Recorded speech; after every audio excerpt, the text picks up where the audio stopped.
Hello and welcome to a breaking news episode of Through Imperial Eyes. My name is Braydon Leadbetter. I'm your host. And I'm your co-host, Jackson Daleen. And we're here to talk about a little bit of news that broke yesterday pertaining to Star Wars. With Gina Carano, Lucasfilm has officially decided to let her go.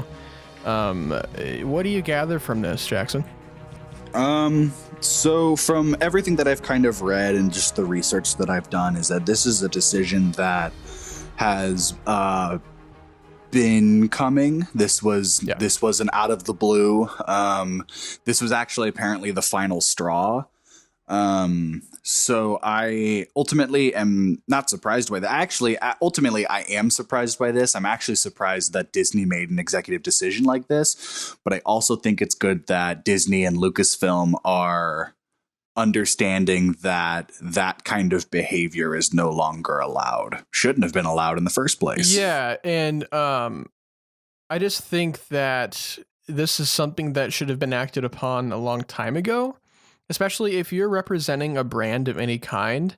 The kind of stuff that she's been saying for the past however many months is just straight up unacceptable, especially when it comes to trans people and it comes to, you know, mocking pronouns, and she also has been openly anti-mask and, you know, vouching for very dangerous ideals, which is not a good thing. To kind of give the information update of what's happened is that Gina Carano, who was a WWE fighter and played Cara Dune in the Mandalorian series, the ex-rebel parajumper who then became a ranger for the New Republic, the actress has made some comments regarding just specific things over time. Big anti-masker, like you said. She's a big COVID denier. As of recently, the situation that actually got her fired was that she posted on Instagram yesterday a image and a little like paragraph of just kind of what the image overall like was, and essentially she compared being a modern day conservative to being a Jew in Nazi Germany. We don't have to go into how wrong of a statement that is. That's a very insensitive thing to say, especially in these modern times. We shouldn't have to get into it. That surface level wrong. Yeah. So that being said, I think it's funny going back to what you were just saying, to have ideals and to have thoughts and to be very public about those ideals and thoughts, while being employed with a company that promotes equality for all, inclusiveness and has always been about that. That's kind of the whole point of Star Wars. And here at Through Imperial Eyes, we hope that you can feel safe listening to this podcast. We do, we try to be very inclusive, and we support anybody, no matter how they identify, no matter what color their skin is. We support you. So, and your political views are allowed to be different, but when your political views are different to the point of they don't consider human regard, then that is the issue. It's not. If your view is invalidating somebody as a human, it's not an opinion at that point. It's not, does pineapple belong on pizza? It is that's just not a valid opinion at all. Yeah. So it's not something to have a friendly debate about. Yep. That is something that's as deep as we're going to go into it. We do not stand with anything that Gina Carano has said at all. And we'll leave it at that. But going from all of the drama, what do we think happens with that character in The Mandalorian, and what happens with The Mandalorian? Where do we go? I think they should just recast her. I don't know why companies and film industries and series and all that feel the need that recasting a character is unheard of if they've been in it for a while.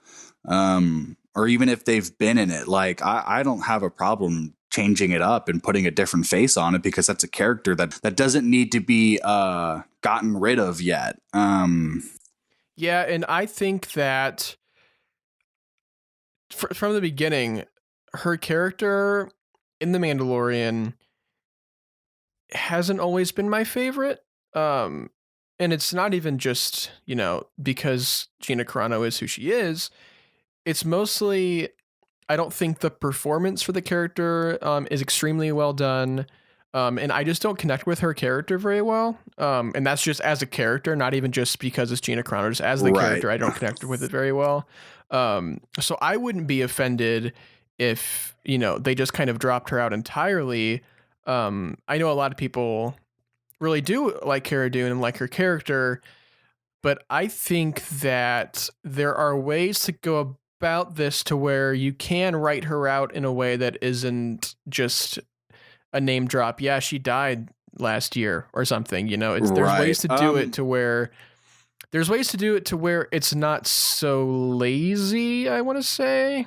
Yeah, that's true. I think that they should, and I think that they will just recast her. Yeah, I think that is an option, or they will just not touch that character again I also altogether. think kind of a response to your point you just made. I don't think they've done enough with her yet. The Cara Dune, the character, they haven't built enough to her, which is why I'm like, recast her, because then you can start building that character development with this new actress or actor, or whoever you get to play Cara Dune. I keep seeing people say cast a trans person, which I think would be very funny and ironic. And on my list of people who could replace, I have someone on there that we can talk about. But yeah, I think overall, I think this was a decision that everybody was ready to make. She was apparently going to get her own TV show, which in Rangers means of the New Republic. No, she was supposed to get her own. Rangers is supposed to be something else now, Oh, wow. I guess. I didn't know that. And that essentially she was supposed to get her own show, and then some tweets came out about her being a COVID denier and saying that the amount of people who have died wasn't real, spouting stuff about being an anti-masker, and they cut it last second. They were like, we're not gonna do it. You've lost that privilege. So then I guess they were just gonna be like, you'll just be, a reoccurring character for stuff like Mandalorian and Rangers of the New Republic, which ultimately now none of that is happening. Well, they're still happening, just not with her. Yeah. Assuming that Mandalorian season 3 has been written, or it is in the stages of being written, and Cara Dune was in the original season 3, what kind of delays do you think we can expect with Mandalorian season 3 now? Probably not a lot. I don't even think they've started filming. I don't think they've started production, but you have to assume that they've at least started writing it. Probably. And I would assume that if the plan is to just recast her, then nothing has changed. They'll just bring this new actress in to fill in the spots that she needed. Yeah. I just don't know. I am at a loss for where they could go with this. So it'll be interesting to see what they end up doing. Yeah. I also think, too, this is a decision that while the timing feels like it was out of nowhere, it's good that they're probably doing it now so that they can do damage control for things like Mando Season 3 before they start actually constructing the big gears.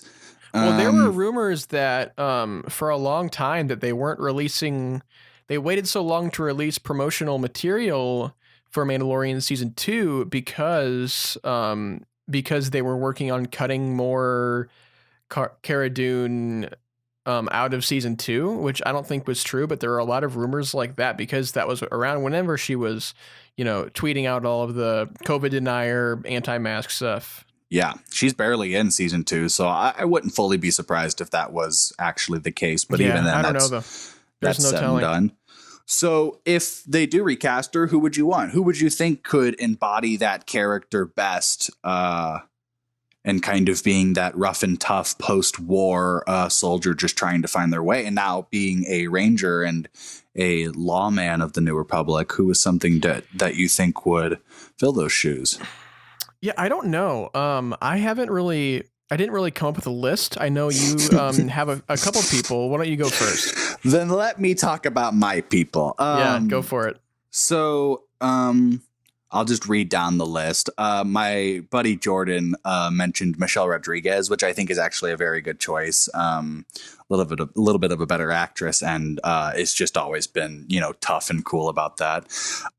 Lux Pascal, Pedro Pascal's Ooh. trans sister.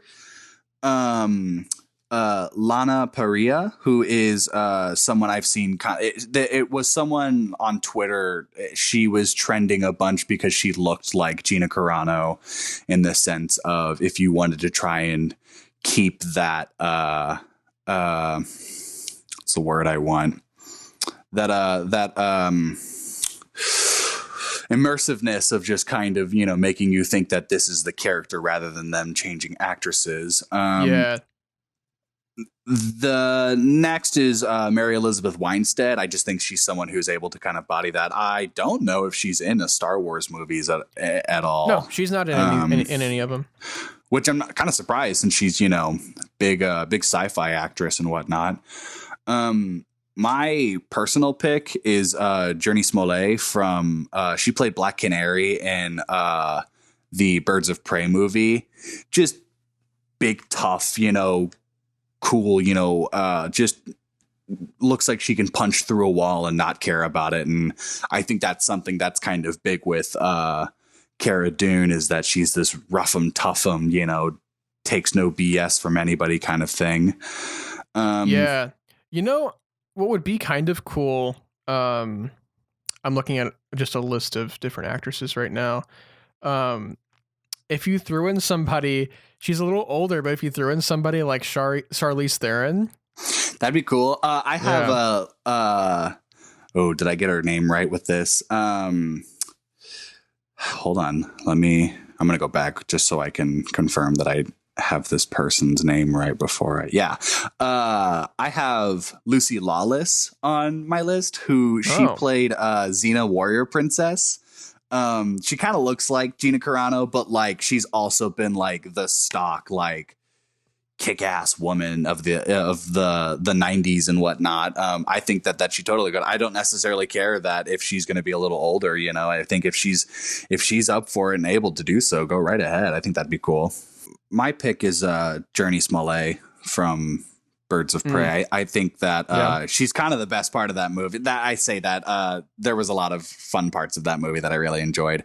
But I think that she totally would be able to kind of pull off that quiet but smart, tough badass. Yeah. So yeah, that's kind of the fun stuff with it all.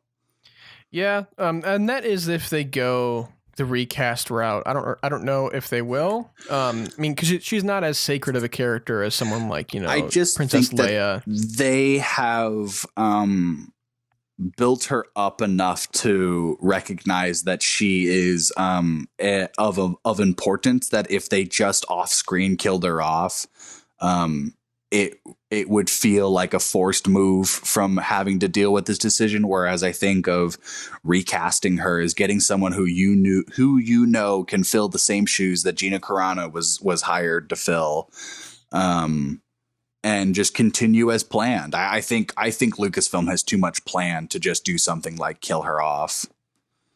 Yeah, and I think that there are also ways to go about it to where you don't have to necessarily write her even in this next season. That's true. Yeah. There are ways you can kind of take the story somewhere else. Just have the story not include her. Yeah, I agree. And if there is a way that you can tell Cara Dune's story, then maybe you can do that down the line with a recast or, something you can figure out a little bit later on. But as of right now, I literally don't know what they can do. Yeah, we're definitely going to have to see how just Lucasfilm does some damage control with this. What are their decisions going to be moving forward? I think they've got time, especially with... they've got nothing but time. With Pedro Pascal's new project, which we can talk about that next episode with his recent casting. But so, yeah, we've got, like you said, nothing but time just to kind of figure stuff out. So we'll definitely be getting probably some more information on that in the next coming weeks or so. Yeah, I agree.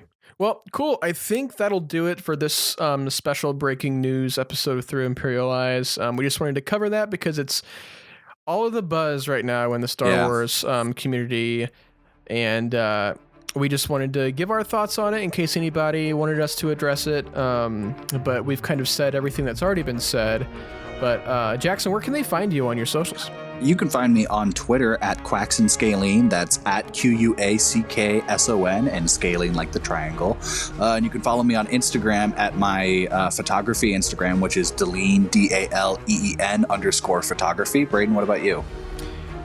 And of course, you can always find me at Braydon Leadbetter on Instagram and Braydathlon on Twitter, as always. And for the podcast, you can find us at Through Imperial Eyes Pod on Instagram and Imperial Eyes Pod on Twitter.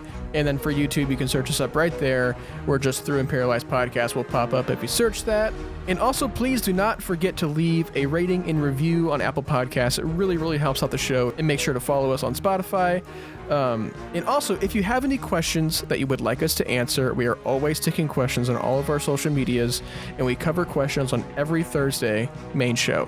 So make sure you're going and checking out our socials and asking us questions, because we will be talking about them every Thursday. Tweet at us, message us, Facebook us, Instagram us, anything, any way you can find a way to contact us. We want to hear what you guys have to ask so we can help and have a fun discussion about it. And coming up next Thursday, we will be reviewing Claudia Gray's Into the Dark, so make sure you're checking out that. And if you've read it, we are going full spoiler with that review, so make sure you're catching up on that before next Thursday. But until then, may the Force be with you.